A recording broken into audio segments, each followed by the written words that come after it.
Bienvenidos a Global Macro en Español, un podcast creado exclusivamente para impactar tu curva de aprendizaje en los mercados de capitales. Traído a ustedes gracias a Battlefield, Kaplan e Invest Puerto Rico. Hola, ¿cómo están? ¿Cómo les va? Feliz domingo. Hoy es domingo 4 de septiembre del año 2022. Yo creo que todos los que nos han seguido a través de las redes sociales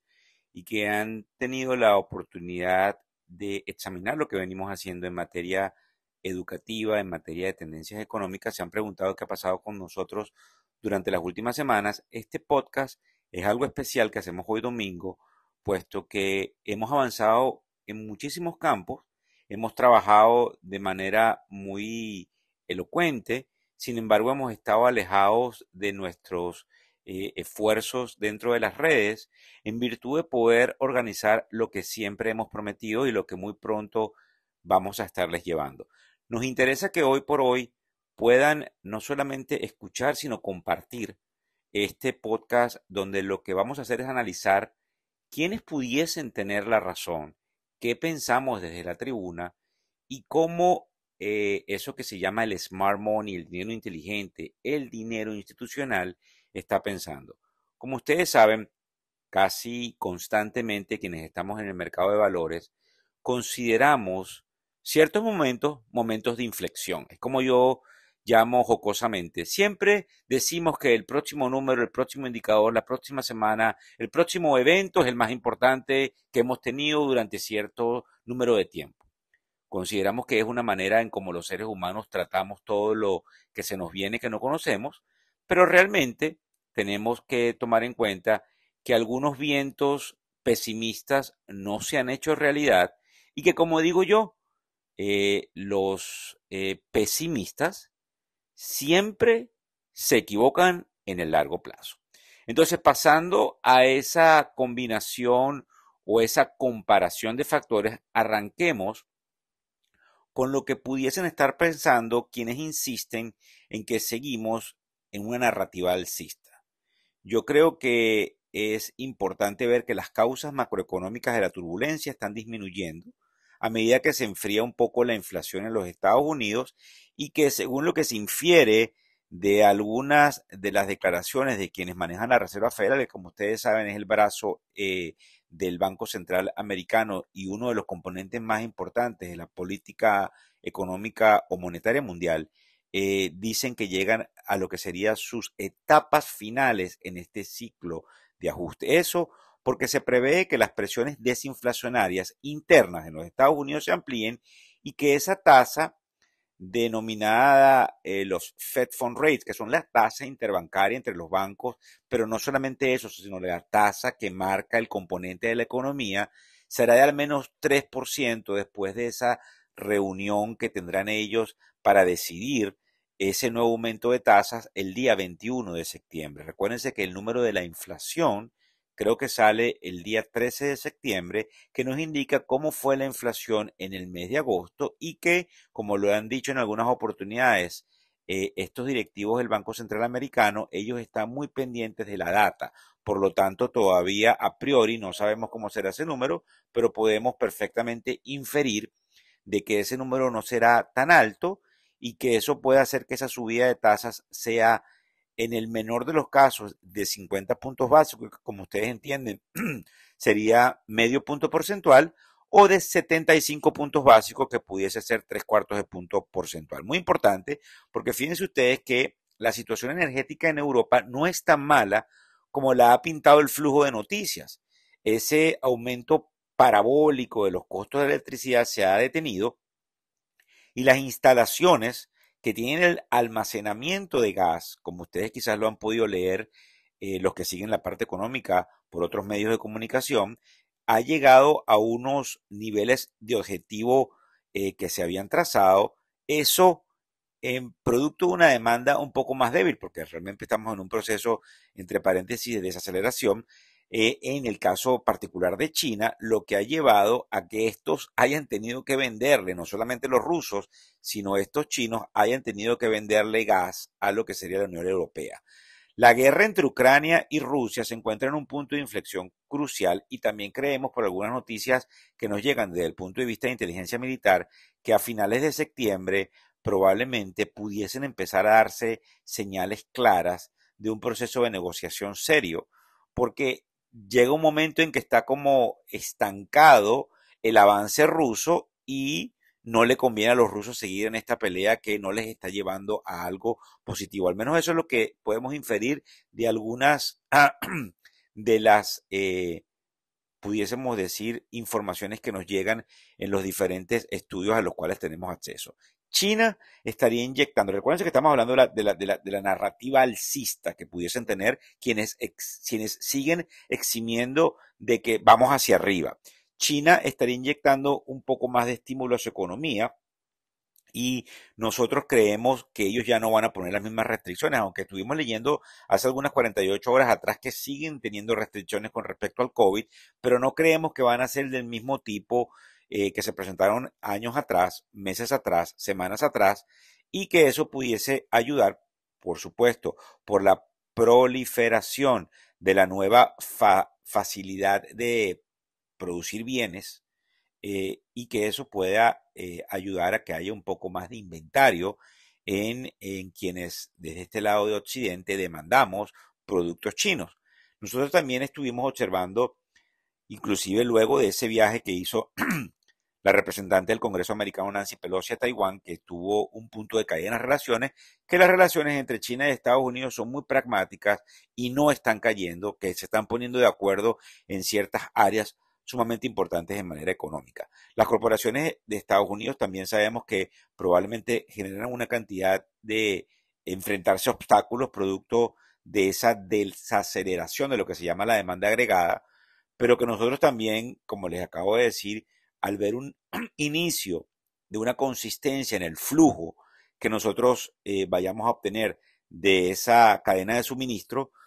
pudiese disminuir los costos, evitando, obviamente, estas fuerzas inversas, caída en la demanda, pero también caída en los costos, que no hubiese una drástica caída en la demanda y que obviamente el rendimiento de esas compañías se mantenga saludable, así como las recompras de sus propias acciones y la entrega de dividendos a los accionistas. En lo que sería el crecimiento subyacente, que ya está experimentando una cantidad de desafíos, las cosas parecieran mantenerse bien, como lo demuestra algo interesante, creo que ustedes han escuchado por ahí, que se llama el ISM, que es un índice que es un indicador económico que hace el Instituto for Supply Management, que fue establecido inclusive en 1915, y que básicamente denota que en el mes de agosto, anecdóticamente, ha habido un repunte en los negocios. Entonces, esa es la narrativa alcista, la narrativa de los pesimistas, de los que apuestan a la baja, de los que dicen que el mundo se acaba. Bueno, hay que darle la razón, el mundo está experimentando un ajuste sumamente fuerte con respecto a esos estímulos que ya se acaban, que son los estímulos enormes que hubo en el proceso de pandemia y que lamentablemente se tradujeron en una cantidad importante de inflación que no se había visto en décadas. Nosotros creemos que esos aumentos traerían, fíjense bien esto interesante aquí, que tanto la Reserva Federal como el Banco Central Europeo anuncien subidas de alrededor de, como lo dije hace un rato, de 75 puntos básicos, pero fíjense las diferencias, mientras que en el caso de lo que sería el dólar, la Reserva Federal Americana, ya vamos por una tasa que pudiese estar alrededor de 3 punto y tanto por ciento, 4 en la parte más alta de las bandas. En el caso del Banco Central Europeo, con una inflación del 9% aproximada en la región europea, apenas están subiendo tasas. Eso ha hecho la explicación de que el euro haya perdido tanta posibilidad de mantener valor. Y se los explico a todos aquellos que quieren entender un poco cómo se movilizan las tasas. Si yo le pago más dinero a usted por el dólar, es totalmente entendible que yo vendo euros donde no me pagan por mi dinero y me voy a moneda dura. Lo que podría ser que ahora que se invierte esta tendencia y se empiezan a subir tasas en lo que sería la región europea o el Banco Central Europeo, pues vuelva nuevamente el euro a ganar un poco de terreno y esa paridad cambiaria que hay de 1 a 1 con el dólar tienda nuevamente a ayudar, valga esta redundancia que hago aquí, al euro y entonces se estabilice un poco el poder de compra que han tenido lamentablemente los europeos cuando se dirigen a comprar o a acceder bienes, servicios, turismo y viaje dentro de los Estados Unidos. La inflación en Estados Unidos, es verdad, y esto lo mantiene esta gente que está pensando en la narrativa de la baja, se ha reducido, pero podría atascarse fácilmente y no llegar a esa meta del 2%, lo que pondría una cantidad de presiones importantes en el presidente de la Reserva Federal, en los miembros de la Reserva, y eso pudiese endurecer la política monetaria. Eso es cierto. ¿Cómo se endurecería? Que me tengan que subir las tasas un poco más de lo que ellos dicen y lo que nosotros hablamos hace unos minutos atrás a través de que el ciclo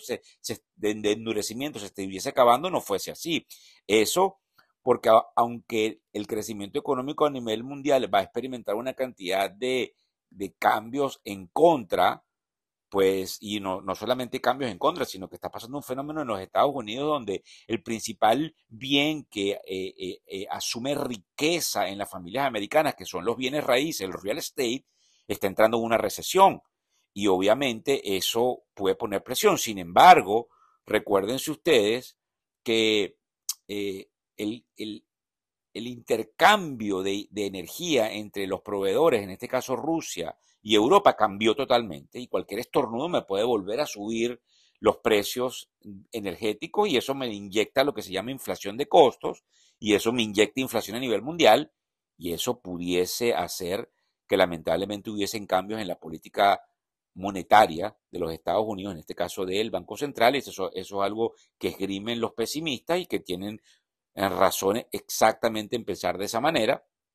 Además de que la guerra no se ha acabado, así como nosotros pensamos que en septiembre pudiesen perfectamente a finales de este mes tener una cantidad de negociaciones, también puede pasar el escenario de que Bielorrusia entre a guerra y Putin haga alguna locura y obviamente se nos acaben todas estas expectativas optimistas y que ganen estos pesimistas. También yo creo que hay otra cosa interesante que tienen que tomar en cuenta. Hace muchos meses atrás, 5, el presidente Biden dijo que iba a abrir la Reserva Estratégica de Petróleo. Esto se viene a acabar pronto. Y entonces eso hace que esa oferta de petróleo se acabe, lo que puede impulsar los precios del petróleo que, como ustedes saben, han venido cayendo, lo que hemos visto en las estaciones de gasolina, con un galón de gasolina más económico pudiese darse la vuelta y eso lamentablemente ayudará a la inflación. China ha agregado, también según lo que leemos su palabra, de dinámica con respecto al enfoque de cero tolerancia con respecto al COVID, y aunque como yo les estoy diciendo es poco probable que impulse cierres masivos, esa tolerancia cero es muy delicada. Entonces, ¿qué? Entonces, si me haces tolerancia cero, me haces nuevamente una disrupción de la cadena de suministros, me generas una escasez y como hay una masa monetaria, me presionas a la inflación mundial. Eso es lo que están viendo los pesimistas y que las empresas estadounidenses, en este caso importante, siguen teniendo enormes desafíos con respecto a lo que se llama el earning per share, que fundamentalmente es como yo mido todos esos ingresos de ganancias de las compañías. Eh, Hay otra cosa interesante también desde el punto de vista del pesimismo, que es el hecho de que aunque nosotros hemos visto que el consumo en los Estados Unidos sigue fuerte, la última actualización de la tarjeta de crédito importante Visa de agosto sugiere que hay una debilidad, que se está instalando una debilidad y hay un exceso de inventario, no solamente en la parte de lo que sería el comercio minorista, sino también en lo que sería la parte de tecnología. Entonces, la pregunta que se tienen que hacer al final de estos minutos de este podcast especial, que como también les digo, no vamos todavía a reactivar, pero muy pronto venimos con esa reactivación totalmente consistente de manera diaria para poder analizar el panorama macro, para poder explicarles y para poder llevarlos de la mano ante unos eventos turbulentos que se nos pueden presentar. Sin embargo, como me conocen, como conocen el equipo y la FIN, que no está en el negocio de dar recomendaciones, pero que tiene que fijar posiciones, cree que con un Standard & Poor's por debajo de los 4.000 y que ese panorama macroeconómico se me siga moviendo en manera correcta, nosotros creemos que efectivamente el mercado puede volver a subir a pesar de esos cambios difíciles que les acabo de narrar, nos apuntamos hacia allá y también pues indudablemente creemos que esa etapa de endurecimiento de la Reserva Federal llegará ya a su fin prontamente y nosotros pues vemos que el mercado todavía sigue teniendo esa tendencia a recuperarse. Además que, como les vuelvo a repetir, esa narrativa de que la situación energética de Europa está muy mala, pues lamentablemente para los pesimistas no es así. Así que, bueno, como les digo, me despido de este evento especial, de este podcast especial, nuevamente ratificándoles el hecho de que venimos trabajando para mostrarles cambios positivos, ofertas de servicios y productos que los van a ayudar a todos en toda la América Latina y dentro de los Estados Unidos y más allá, porque hay mucha gente regada por Europa que nos escucha y que nos sigue, inclusive en Asia, porque los latinoamericanos hemos emigrado por todas partes. Así que muchísimas gracias por cualquier comentario y esperamos estarnos comunicando con ustedes de manera diaria a la brevedad.